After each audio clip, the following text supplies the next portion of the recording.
Bonjour à toutes et à tous, c'est Magic Focus, je suis ravi de vous retrouver dans cette nouvelle vidéo, j'espère que vous allez bien. Alors aujourd'hui je vais vous faire un petit point de ce qui a été annoncé à la D23 Expo 2019 lors de cette grande conférence très attendue. Je vais parler bien sûr du panel de Disney Parks and Resorts, on va voir un petit peu ce qui a été annoncé, une petite récap, et puis je donnerai mon avis à chaque fois. Voilà, donc j'espère que cette vidéo vous plaira, c'est vraiment une vidéo news sur la D23 Expo 2019, section des parcs Disney. Alors on commence avec ce qui a été annoncé pour Disneyland Resort. Et à Disneyland Resort, la première chose qui a été annoncée, c'est une parade. Alors c'est une parade qui était en rumeur depuis pas mal de temps, le nom avait même fuité. Effectivement, il s'agira bien de Magic Happens. Et cette nouvelle parade va donc remplacer la Sensational Parade qui est quand même en place depuis 2011. Objectif printemps 2020 pour cette nouvelle grande parade avec des chars qui s'annoncent magnifiques. Regardez par exemple le char de Vaiana ou le char de Coco qui sont juste sublimes. Il y aura aussi un char sur les princesses. On sait qu'il y aura un char également sur Merlin l'Enchanteur. Donc c'est vraiment une parade qui s'annonce assez impressionnante d'un nouveau genre. La musique est aussi très novatrice puisqu'on a là quelque chose de beaucoup plus pop, d'assez inhabituel pour une musique de parade. Je pense que vous pouvez écouter cette musique sur YouTube, mais en tout cas ça s'annonce assez intéressant. Enfin une nouvelle parade, c'est vraiment ce qu'avait besoin aussi Disneyland Park en Californie, une nouvelle parade qui remplace la Sensational, et donc Magic Happens arrive très bientôt à Disneyland Park en Californie. Ensuite, petit zoom sur Mickey's Toontown, la façade de Toontown qui va être refaite, enfin la façade de Toontown, Toontown va être rénovée et l'attraction va donc s'intégrer, l'attraction Mickey va s'intégrer dans Toontown et donc on a la façade de l'attraction Mickey. Voilà, la façade de l'attraction Mickey sur ce que ça va donner par rapport à Toontown. Ça s'annonce assez joli, je pense, l'intégration. On va être dans le style de ce qui se fait à Toontown, hein, de toute façon. L'attraction Mickey arrive, hein, ça avait été dit déjà pour 2022. Alors on n'a pas eu beaucoup d'infos non plus sur Mickey. Voilà, on n'en sait pas vraiment plus encore. On va attendre hein, avant d'avoir des petites infos supplémentaires sur Mickey. Euh, Concernant Disneyland Resort couplé à Disneyland Paris, on a eu des infos sur Marvel. Déjà, le nom du Marvel Land que l'on va avoir aussi à Paris sera Avengers Campus. Concernant l'attraction Spider-Man, ça s'annonce très intéressant. Ça va être une attraction, comme on le sait, interactive. Les véhicules ont l'air quand même assez impressionnant, assez imposant. On aura un système de vitres dans le véhicule. Certainement, ce sera là que les interactions seront possibles. Sincèrement, ça a l'air assez intéressant. Je trouve que franchement, on peut, à mon avis, être content de l'arrivée de cette attraction interactive qui est clairement une évolution de Toy Story Mania comme je l'avais déjà dit dans une vidéo précédente. Donc ça c'est quand même très intéressant. On a le rendu des landes aussi hein, avec des concept art. On sait qu'il y aura un restaurant Ant-Man à Disneyland Resort et sachez que ce restaurant Ant-Man arrivera aussi à Disneyland Paris. Et on a appris quelque chose de très intéressant pour Disneyland Californie. Une phase 2 est en préparation. Une phase 2 qui est en préparation pour Disneyland Resort. Et cette phase 2, elle se base sur une attraction qui a l'air assez novatrice. Un simulateur, un gros dark ride, on ne sait pas trop ce que ça va être, mais franchement, ça s'annonce très très novateur. Pas de date pour cette phase 2, mais nul doute que ça suivra la phase 1 de toute façon, de façon à ce qu'ils aient un Marvel Land relativement complet. Alors, pour rester sur Marvel, on a quand même eu pour Disneyland Paris un concept art aussi sur l'hôtel New York et ce que allaient donner les chambres, notamment au niveau de Spider-Man. Donc Marvel a l'air assez ambitieux finalement, je trouve. On attend des infos encore pour Disneyland Paris, notamment ce que deviendra Iron Man, des infos sur le second restaurant, etc. De notre zone. Mais en tout cas, ce qu'on voit là, je trouve que c'est assez ambitieux pour Marvel. En tout cas, ça s'annonce très intéressant là aussi. Alors ensuite, on va passer à Walt Disney World Resort. C'est là où il y a eu le plus d'annonces, comme d'habitude. Walt Disney World Resort. Déjà l'hôtel Star Wars qui va s'appeler Star Wars Galactic Star Cruiser avec des expériences inédites qui vont être dans cet hôtel en forme de vaisseau. Un hôtel qui va être totalement novateur, très interactif et qui va être totalement déconnecté de la réalité pour vraiment être dans un univers spatial et rappeler totalement l'univers Star Wars. Donc ça c'est quelque chose de totalement novateur, on le savait déjà, et les concept art montrent vraiment quelque chose de totalement nouveau par rapport à ça. Euh, Concernant Epcot, donc concernant Epcot, c'est là qu'il y a eu beaucoup d'infos sur Epcot, à commencer par le nom de l'attraction des Gardiens de la Galaxie, qui va s'appeler Guardians of the Galaxy Cosmic Rewind. Et pourquoi ce mot? Eh bien parce que ça sera le premier coaster avec un launch en arrière. En fait, on va vraiment pour partir en arrière et les véhicules vont tourner sur eux-mêmes pendant qu'on fera l'attraction. Donc on n'a malheureusement pas non plus beaucoup d'infos. On a le nom, on sait que c'est confirmé pour 2021, que ça ouvrira à temps pour les 50 ans de la destination. Le gros d'Epcot, c'est aussi la refonte de toute l'entrée. La refonte de l'entrée.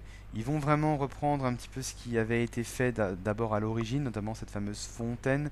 Ils vont avoir un côté très nature, très relaxant du côté de Spaceship Earth. D'ailleurs, Spaceship Earth va subir aussi une grosse réhab avec de nouveaux effets spéciaux et un jeu de lumière sur les différentes scènes avec des effets de mapping, je pense. Donc ça s'annonce assez joli, assez intéressant. Bien sûr, le principe de Spaceship Earth restera le même, à savoir comprendre l'histoire de la communication entre les hommes, mais ça sera plus magique et plus moderne surtout.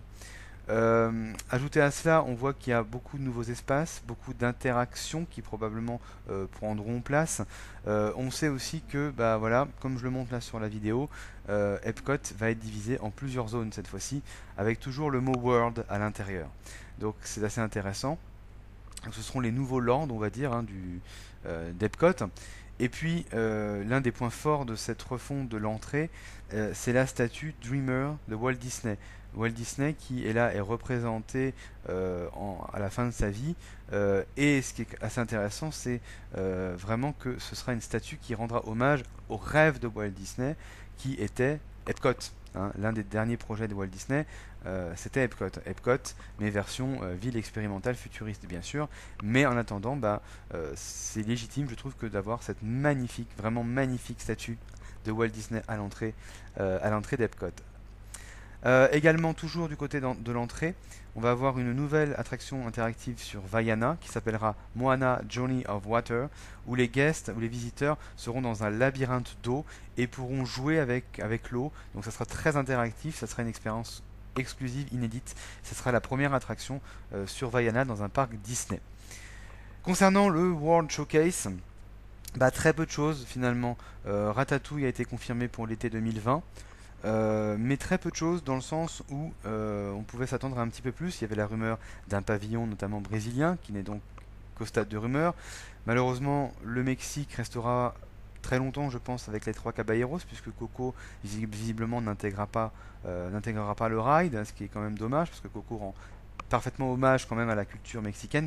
En revanche, on a quand même un très gros quartier Mary Poppins, et notamment le fameux quartier que l'on voit dans le film, qui sera totalement recréé. La rue où habitent les Banks, la maison des Banks, sera recréée dans le quartier, dans le pavillon anglais.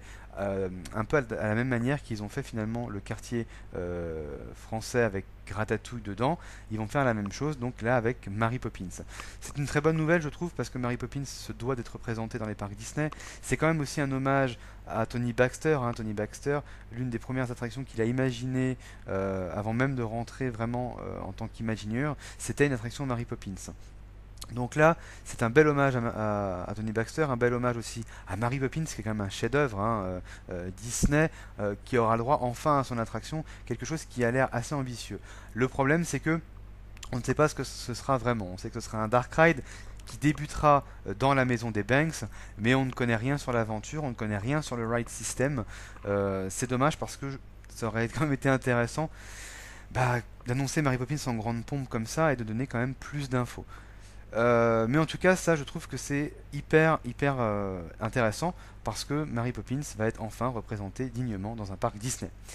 On a eu aussi quelques petites infos en dehors de Disney World sur Zootopie, un concept art sur Zootopie à Shanghai Disneyland, et puis Frozen à Hong Kong Disneyland. On a eu un concept art du château qui s'appellera Castle of Magical Dreams, et également eh bien, un nouveau concept art sur le coaster qui accompagnera le Dark Ride Frozen dans leur zone de la Reine des Neiges. Donc voilà un petit peu ce qu'on peut dire de cette D23. Des infos qui ont été données mais qui n'ont pas forcément été creusées, des choses que l'on savait déjà pour la plupart des annonces. La bonne nouvelle étant la phase 2 de Marvel à California Adventure, et Vaiana et Mary Poppins qui vont être enfin évoqués dans un parc Disney. La refonte d'Epcot qui s'annonce quand même très intéressante, mais en demi-teinte aussi. Qu'est-ce qu'ils vont faire? Des attractions comme Living with the Land ou Journey into Imagination qui ont un besoin cruel de date, et c'est encore une fois dommage de ne pas avoir mis Coco au Mexique qui s'intègre à la perfection, je trouve, en tout cas, dans la culture mexicaine et dans ce que est censé aussi représenter le pavillon mexicain. Mais en tout cas, voilà, on a cette nouveauté Mary Poppins. Peut-être que tout n'a pas été dit au niveau d'Epcot, peut-être que les choses iront par phase d'annonce, je ne sais pas. Pareil, on ne sait rien ni sur les 50 ans de la destination de Disney World, ni même sur les updates du Magic Kingdom qui arrivent. C'est un petit peu dommage, on aurait aimé avoir des infos sur quelques updates, j'espère qu'il y en aura, parce que certaines attractions sont très vieillissantes à Magic Kingdom. Et puis quant à Disneyland Paris, aucune info, c'est vrai, mais n'oublions pas qu'au mois de septembre, il y a la grosse conférence de 2 heures avec Daniel Delcourt et aussi un Imagineer qui sera là et qui expliquera probablement les projets. Donc ça, on attend cette conférence mi-septembre qui dure quand même 2 heures sur le futur de Disneyland Paris, parce qu'on a aussi besoin d'avoir des infos, des news très croustillantes sur l'univers de Disneyland Paris. Voilà pour cette D23 Expo 2019 qui s'est annoncée intéressante mais assez étrange au niveau des annonces, au niveau de la façon dont ça a été annoncé également. Voilà, j'espère que cette vidéo récap vous aura plu. N'hésitez pas à liker, n'hésitez pas également à vous abonner, ça fait toujours plaisir. C'est encourageant pour moi, et puis on se retrouve dans une prochaine vidéo. Merci d'avoir regardé, à très bientôt, salut.